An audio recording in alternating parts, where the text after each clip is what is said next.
Beritahu Tianqi agar merawat luka-lukanya dengan baik dan tidak memikirkan balas dendam.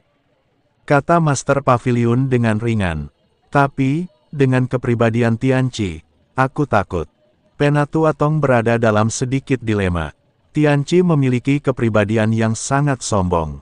Sekarang setelah dia mengalami pukulan seperti itu, bagaimana mungkin dia tidak membalas dendam?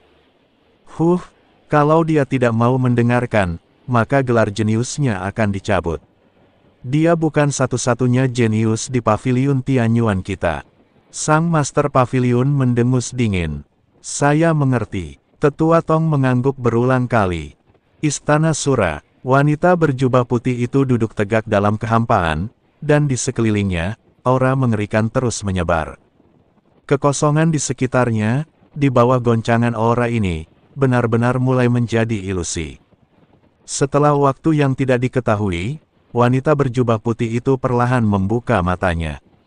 Ledakan, kekosongan di sekitar mereka meledak seketika, dan tubuh wanita berjubah putih itu langsung jatuh ke tanah. Selamat, Nona. Anda telah mencapai tingkat ke-8 alam Sanxian dan telah mengisi kembali vitalitas yang Anda konsumsi.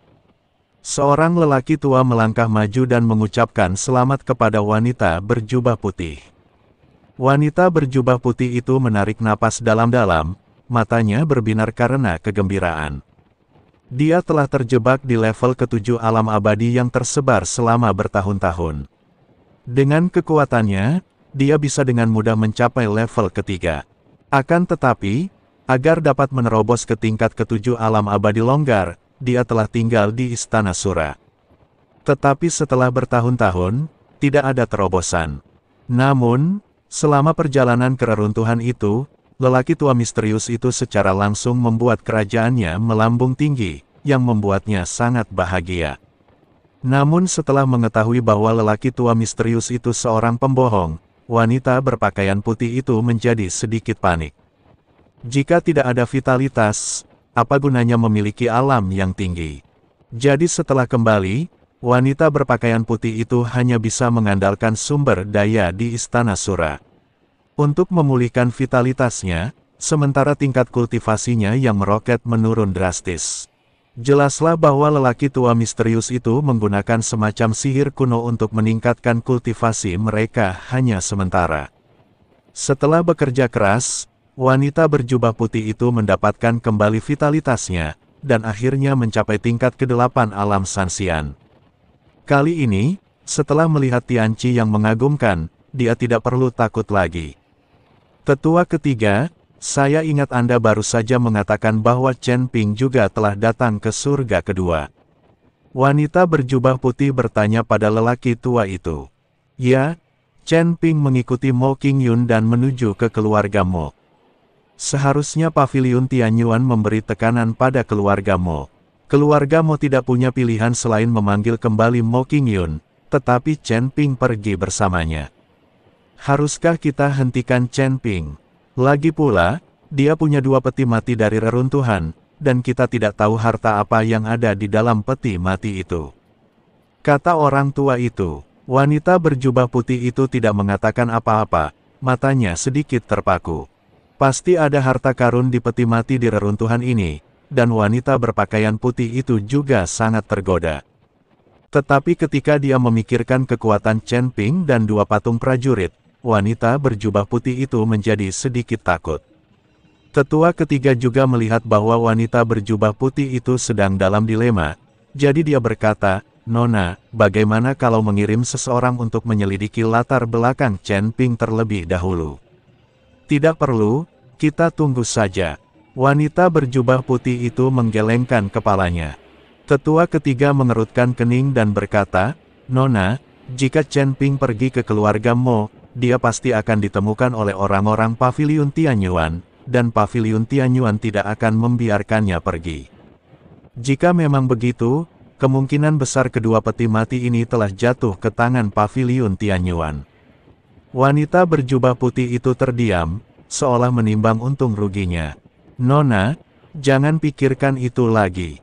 Kita tidak boleh membiarkan pavilion Tianyuan mendapatkan harta karun. Tetua ketiga berusaha keras membujuk.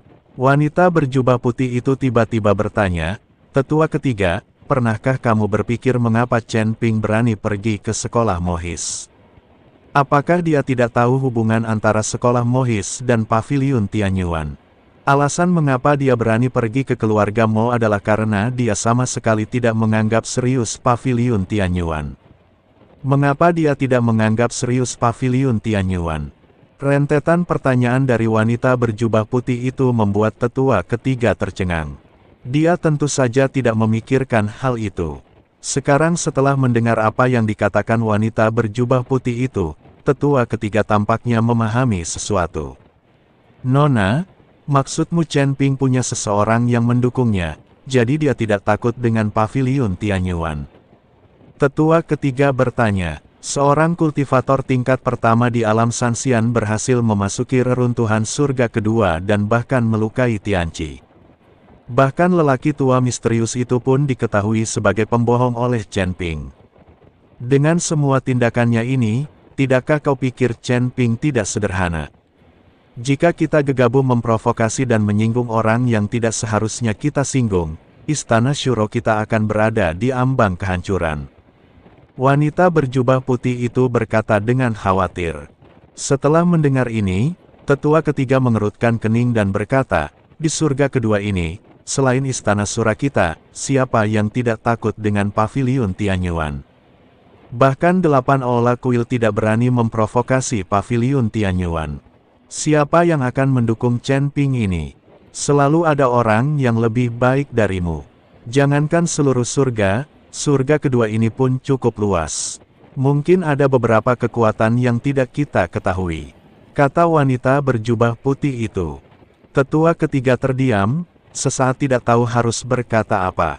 Tetua ketiga, beritahukan kepada semua orang bahwa jika paviliun Tianyuan berurusan dengan Chen Ping, kami di Istana Sura dapat membantu Chen Ping, dan bahkan mungkin berteman dengannya. Jangan memprovokasi dia, dan jangan memata-matai kedua peti mati itu. Tunggu dan lihat saja. Wanita berjubah putih berkata, "Baiklah, aku mengerti." Tetua ketiga mengangguk. Di kekosongan surga kedua, diiringi getaran kehampaan, sosok Chen Ping dan Mo Qingyun perlahan muncul. Kita seharusnya tidak jauh dari sekolah Mohis. Mo Qingyun menatap kekosongan di depannya dan berkata, "Baiklah, ayo pergi." Chen Ping mengangguk dan terbang maju bersama Mo Qingyun. Karena jaraknya tidak jauh, tidak diperlukan susunan teleportasi. Kalian harus tahu bahwa penggunaan susunan teleportasi menghabiskan banyak sumber daya dan tidak dapat digunakan sembarangan. Tetapi begitu mereka berdua mulai terbang, alis Chen Ping langsung mengernyit.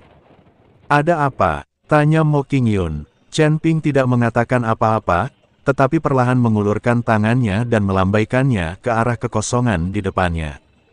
Saat Chen Ping melambaikan tangannya, kekosongan di depannya mulai bergelombang seperti riak air. "Seseorang mencoba mengacaukan kita. Kekosongan ini palsu." Chen Ping berkata dengan wajah serius. "Palsu?" Mo Qingyun terkejut. Dia tidak menyangka ada orang yang akan menciptakan kekosongan palsu untuk menipu mereka. Sepertinya tempat ini tidak terlalu dekat dengan Mohism. Sekarang saya bahkan tidak tahu di mana saya berada. Keluarlah, apa yang ingin kau lakukan dengan menyelinap dan menciptakan kekosongan palsu?" Chen Ping berkata dengan dingin pada kehampaan. "Lumayan, aku bisa langsung tahu dalam sekejap." Saat kehampaan perlahan menghilang, wujud nyata langit dan bumi akhirnya terungkap. Saya melihat seorang pemuda mengenakan jubah awan dan muncul dengan seringai di wajahnya. Di belakang pemuda itu ada 4 pria berpakaian hitam. Kecuali mata mereka, seluruh tubuh mereka terbungkus kain hitam. Tetapi tidak ada warna atau emosi di mata keempat orang ini, seolah-olah mereka sudah mati. "Nona Mo, apakah Anda kenal orang ini?" Chen Ping bertanya pada Mo Qingyun. Mo Qingyun menggelengkan kepalanya dan berkata, "Aku tidak mengenalnya. Alam kedua sangat luas dan aku tidak mengenal banyak orang." Melihat Mo Qingyun tidak mengenali pemuda di depannya, Chen Ping bertanya, "Siapa kamu? Mengapa kamu menciptakan kekosongan palsu untuk menipu kita?" Saya Sang Kun dari Istana Sura, kata pemuda itu dengan dingin. Sang Kun, Chen Ping tertawa terbahak-bahak, nama itu diberikan kepadamu karena kamu memiliki dendam terhadap orang tuamu, kan? Chen Ping hampir tertawa terbahak-bahak. Ternyata ada orang dengan nama ini. Diam, namaku Sang Kun, bukan Sang Kun, kata Sang Kun dengan marah. Aku tidak peduli siapa dirimu. Apa masalahnya jika kamu menghentikan kami? Chen Ping bertanya pada Sang Kun. Kamu Chen Ping, kan? Sang Kun berkata sambil tersenyum dingin. Apakah kamu mengenalku? Chen Ping terkejut. Sepertinya aku belum pernah melihatmu sebelumnya. Tidak masalah jika kau belum melihatku. Kau hanya perlu menyerahkan 2 peti mati yang kau temukan di reruntuhan, kata Sang Kun. Ketika Chen Ping mendengarnya, ternyata orang ini datang untuk mengambil peti mati. Menurutmu siapa dirimu? Apakah menurutmu aku harus memberikannya padamu? Chen Ping mencibir. Kau tidak menghargaiku. Tanyakan saja pada orang-orang di sekitarmu, siapa yang tidak mengenalku, Sang Kun dari Istana Sura. Jika kamu tidak memberikannya kepadaku, aku tidak akan bersikap sopan. Mata Sang Kun sedikit menyipit, dan dia berkata dengan niat membunuh di tubuhnya. Jika aku membunuh orang ini, apakah Istana Sura akan menimbulkan masalah untukmu, klanmu? Chen Ping memandang Mo Qingyun dan bertanya. Mo Qingyun tertegun, lalu menggelengkan kepalanya dan berkata, aku tidak tahu. Karena kamu tidak tahu, maka menjauhlah saja. Ketika orang ini mati, itu tidak akan ada hubungannya dengan keluarga Momu, kata Chen Ping. Hahaha, Sang Kun tertawa. Wah, kau ingin membunuhku. Kau tidak melihat karakter seperti apa yang kau miliki. Kau hanya seorang abadi kelas 3, dan kau berani membunuhku. Orang tua, diam saja. Bahkan jika aku menjulurkan leherku untuk kau bunuh, bisakah kau membunuhku? Wajah Sang Kun penuh dengan penghinaan, dan dia benar-benar menjulurkan lehernya ke arah Chen Ping. Aku belum pernah melihat permintaan seperti itu dalam hidupku. Jika memang begitu, aku akan mengabulkan permintaanmu. Setelah Chen Ping selesai berbicara, pedang pembunuh naga tiba-tiba muncul di tangannya, dan dia mengayunkannya. Cahaya pedang menyala seketika. Kepala Sang Kun dipenggal oleh Chen Ping dalam sekejap tanpa keraguan. Tuan muda, keempat pria berpakaian hitam itu semuanya terkejut. Mereka tidak pernah menyangka bahwa Chen Ping benar-benar berani mengambil tindakan dan membunuh Sang Kun secara langsung. Kalian semua mendengarnya. Tuan muda kalianlah yang memintaku untuk membunuhnya. Aku membantunya. Mengenai biaya bantuanku, aku tidak akan memintamu membayarnya. Setelah Chen Ping selesai berbicara, dia menarik Mo Qingyun dan hendak pergi, tetapi dihentikan oleh 4 pria berpakaian hitam. Salah seorang pria berpakaian hitam terkemuka berkata, kau telah membunuh tuan muda kami, dan kau masih ingin pergi. Kenapa? Kalian ingin pergi dan menemaninya juga? Chen Ping tersenyum tipis, dan gelombang aura mengerikan keluar dari tubuhnya. Aura ini membuat keempat pria berpakaian hitam itu bergetar dalam hati mereka. Merasakan aura Chen Ping, keempat pria berpakaian hitam tidak berani mengambil tindakan apapun. Karena mereka tidak yakin bisa menjadi lawan Chen Ping. Melihat keempat orang itu tidak bergerak, Chen Ping langsung menarik Mo Qingyun menjauh. Saudaraku, tuan muda telah terbunuh. Apakah kita akan membiarkannya pergi begitu saja? Ya, kalau kita kembali, bagaimana kita akan menjelaskannya kepada kepala istana? Pria berpakaian hitam lainnya berkata dengan sedikit ketidakpuasan. Diam, apa yang kau tahu? Pria berpakaian hitam terkemuka itu mengerutkan kening dan berkata, orang bernama Chen Ping ini jelas bukan orang biasa. Kita berempat mungkin bukan tandingannya.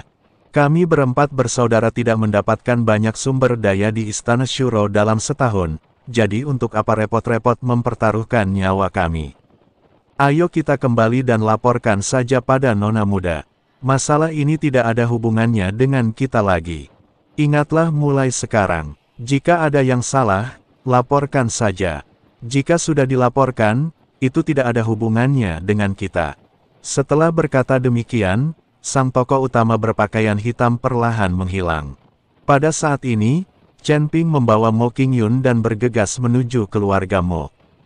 Mo Qingyun bertanya dengan bingung, "Chen Ping, mengapa kamu berani membunuh orang-orang dari Istana Sura tadi? Kenapa kamu tidak berani membunuhnya?" Chen Ping tersenyum tenang, "Aku sama sekali tidak menganggap serius Istana Sura. Dia benar-benar ingin merampok barang-barangku, jadi tentu saja aku harus membunuhnya, dan itu adalah permintaannya sendiri. Jika aku tidak memenuhi permintaan semacam ini, aku akan menjadi sangat bodoh."